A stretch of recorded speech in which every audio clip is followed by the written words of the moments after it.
আমি নার্ভাস হয়ে গেলাম। তারপর আইমান হাকিম ফাহাদ এসে ওনাদের সব বুঝিয়ে আবারও পরিস্থিতি ঠিক করলো। তারপর আইমান হাকিম ফাহাদ লিমা সানি সাদ্দাম একে একে এসে হলুদ মেখে গেল। আত্মীয় স্বজন সবার হলুদ দেওয়া শেষ, শুধু একজন ছাড়া, যে জীবনেও আমাকে হলুদ দিতে পারবে না, সে হচ্ছে আমার ভাই। ভাইয়া বেঁচে থাকলে হয়তো ভাইয়া সবার আগে আমাকেই হলুদ দিত। ভাইয়ার কথা মনে পড়তে মনটা খারাপ হয়ে গেল। আমার মন খারাপ দেখে বন্ধুরা সবাই আসলো। আইমান বলল, কিরে আপসেট কেন? আমি বললাম এমনি। হাকিম বলল, মামা একটা কাজ কর। আমি বললাম কি? হাকিম বলল, চল তোর বউকে হলুদ দিয়ে আসি। আমি বললাম, আরে ধুর, জামাই কখনো বউকে হলুদ দিতে দেখেছিস? হাত বলল, আরে বেটা, কয়জন জামাই পারবে নিজের বউকে গায়ে হলুদ দিতে? চল, এটা হবে অন্যরকম গায়ে হলুদ। আমি বললাম, তারপরও? হাকিম বলল, আরে বেটা, এত কথা বলস কেন, চল তো। আমি বললাম, এত রাতে গাড়ি কোথায় পাবি?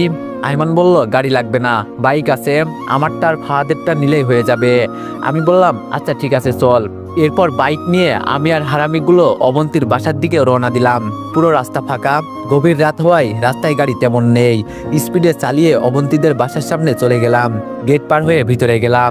চারপাশে কেমন হইচই, আমার এক প্রকার লজ্জা করতেছে। হলুদের রাত কোথায় জামাই নিজের বাসায় থাকবে, সেটা না করে বউয়ের বাসায় চলে এসেছে। মানুষ কি বলবে আল্লাহই জানে। আমাদেরকে দেখে সবাই একটু অবাক হলো। আসলে হওয়ারই কথা। অবন্তীর বাবা এগিয়ে আসলো। শ্বশুর বলল, আরে তামিম, বাবা আসো আসো। হাকিম বলল, তামিমের অনেক ইচ্ছা হয়েছে, সে নাকি অবন্তী মানে আপনার মেয়েকে হলুদ লাগাবে। শ্বশুর হাসতে লাগলো। হারামিটা আমাকে জায়গা মতো বাস দিল। শ্বশুর সামনে দিয়ে হাঁটতে লাগলো আর আমরা পিছনে। আমি বললাম, এই শালা, আমি এসেছি নাকি তোরা নিয়ে আনছিস? হাত বলল, ঠিক আছে চল, তাহলে তোর হলুদ দেওয়া লাগবে না। আমি বললাম, মানে কি, তাহলে নিয়ে আসলি কেন? হাকিম বলল, এই চুপ থাক, আমরা এসেছি ভালো কোনো মেয়ে পাই কিনা সেটা দেখার জন্য। আমি বললাম, শালা, এতক্ষণে তোদের মতলব বুঝেছি, দাঁড়া আমি সবাইকে বলে দিব। হাত বলল, তাহলে বলবো তুই বাসা থেকে চুরি করে এখানে এসেছিস, কাউকে না জানিয়ে পিছনের দরজা দিয়ে চোরের মতো বের হয়ে এখানে এসেছিস।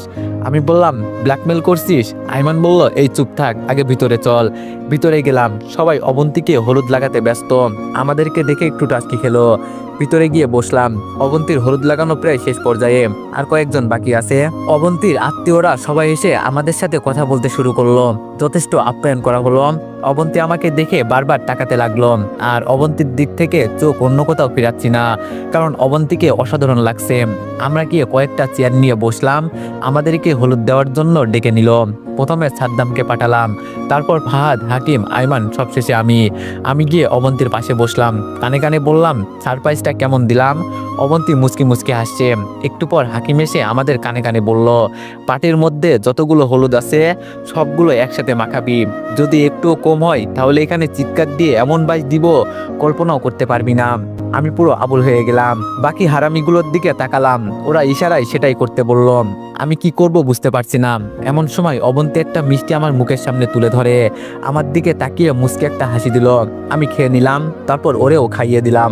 তারপর অবন্তী অল্প একটু হলুদ নিয়ে আমার মুখে আর গলায় মেখে দেয়। আমি ওই হারামিগুলোর দিকে তাকালাম, সবাই ইশারায় বলতেছে সবগুলো লাগিয়ে দেওয়ার জন্য। তারপর আমি অবন্তীকে ইশারায় অন্যদিকে তাকাতে বললাম। সে যখন অন্যদিকে তাকালো, আমি পুরো বাটির হলুদ নিয়ে ওর মুখে মেখে দিলাম। অবন্তী তো পুরোই টাস্কি খেয়ে গেল। তারপর অবন্তী ওর মুখ থেকে কতগুলো হলুদ নিয়ে আমার চোখ, কান, গলা আর কোথাও বাকি রাখিনি। হাকিম, ফাহাদ আর আইমান আমার কাছে আসলো। তারপর ওরাও আমার পুরো শরীরে হলুদ লাগাতে শুরু করলো। আইমান আমাকে ডাক দিয়ে সাইডে নিয়ে আসে। গিয়ে দেখি বাকিরাও আছে। আমি বললাম, কিরে এখানে নিয়ে আসলি কেন? আইমান বলল, তামিম বন্ধু, আরো একটা কাজ বাকি আছে। আমি বললাম, আবার কি?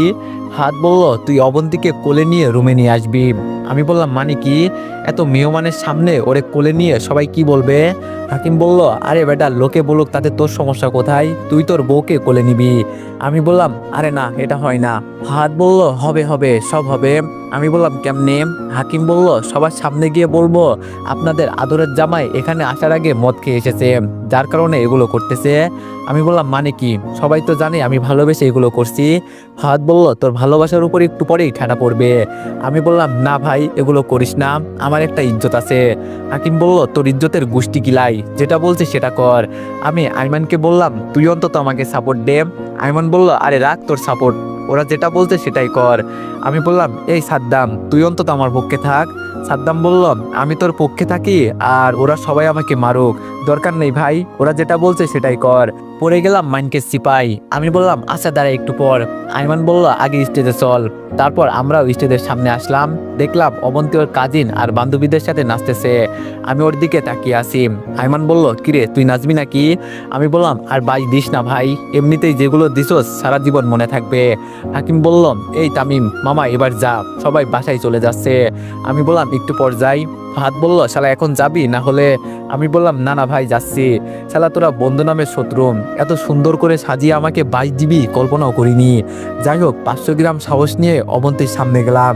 সে আমাকে ইশারায় জিজ্ঞেস করলো কি। আমি কোনো উত্তর না দিয়ে ওরে একটা টান দিয়ে কোলে তুলে নিলাম। বিয়ে বাড়ির সবাই তো আমার দিকে তাকিয়ে আছে। এইদিকে আইমান হাকিম ফাহাদ তালি দেওয়া শুরু করলো।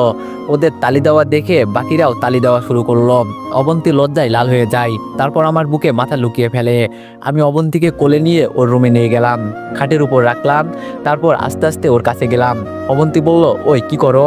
আমি বললাম কিছু না, জাস্ট একটু। অবন্তী বলল এই না এখন না, গায়ে হলুদের দিনে এগুলো কেউ করে? আমি বললাম সমস্যা কোথায়, কালকে তো বিয়ে হবেই। অবন্তী বলল জি না মশাই, কালকেই করিয়েন। আমি বললাম আজকে এখানে থেকে যাই। অবন্তী বলল কোনো দরকার নেই, আজকে চলে যাও, কালকে তো দেখা হচ্ছেই। আমি বললাম তাহলে একটু আদর দাও। অবন্তী বলল মায়ের খাবা বলে দিলাম, যাও এখন, কেউ চলে আসবে, দরজা খোলা। আমি বললাম দাঁড়াও দরজা লাগিয়ে দিয়ে আসি। যখন উঠে দরজা লাগাতে গেলাম, দেখলাম অবন্তীর কাজিনরা সবাই আসতেছে। দূর সব জায়গায় আমি ব্যর্থ। অবন্তীর দিকে একরাশ হতাশা নিয়ে তাকালাম, সে আমার দিকে তাকিয়ে তাকিয়ে হাসতেছে। তারপর ও রুম থেকে চলে গেলাম। বাইরে এসে সবার থেকে বিদায় নিয়ে আবারও বাসার দিকে রওনা দিলাম। আমি বাইকের পেছনে বসে আছি, আইমান ড্রাইভ করতেছে, আর বাকি হারামিগুলা আমাকে নিয়ে টোল করতেছে। একটা ভালো লাগা কাজ করতে লাগলো, যদিও বাইক দিয়েছে কিন্তু আমারই উপকার হয়েছে। যাই হোক অবশেষে বাসায় চলে আসলাম। এসে ওদের সবাইকে রুম দেখিয়ে দিলাম ঘুমানোর জন্য। আমি রান্নাঘরে গেলাম কোথাও হলুদ আছে কিনা দেখার জন্য। একটা ছোট্ট বাটির মধ্যে অল্প একটু হলুদ আছে। আমি ওগুলো নিয়ে বের হয়ে গেলাম। সবাই হলুদ দিয়েছে, শুধু একজন ছাড়া, তার কাছেই যাচ্ছি। আমি ভাইয়ার কাছে যাচ্ছি। সবকিছু ভুলে গেলেও আমার ভাইয়ার কথা আমি ভুলিনি। এত আনন্দের মধ্যেও ভাইয়ার শূন্যতা আমি অনুভব করি। হাঁটতে হাঁটতে ভাইয়ার কবরের পাশে গিয়ে বসলাম, কিছুক্ষণ তাকিয়ে রইলাম।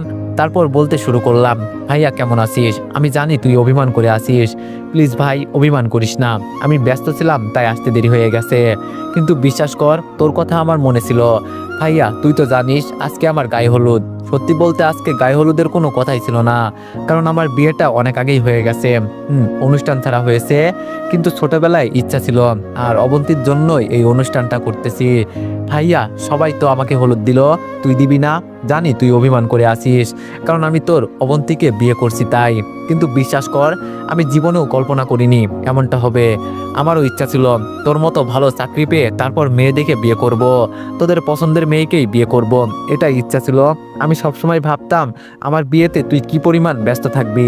তোর মনে আছে ভাইয়া, তোর বিয়েতে সবার শেষে আমি তোকে হলুদ দিয়েছিলাম আর পুরো বাটি দিয়ে দিয়েছিলাম, তুইও আমাকে দিয়েছিলি, তারপর আমাকে জড়িয়ে ধরেই ঘুমিয়েছিলি।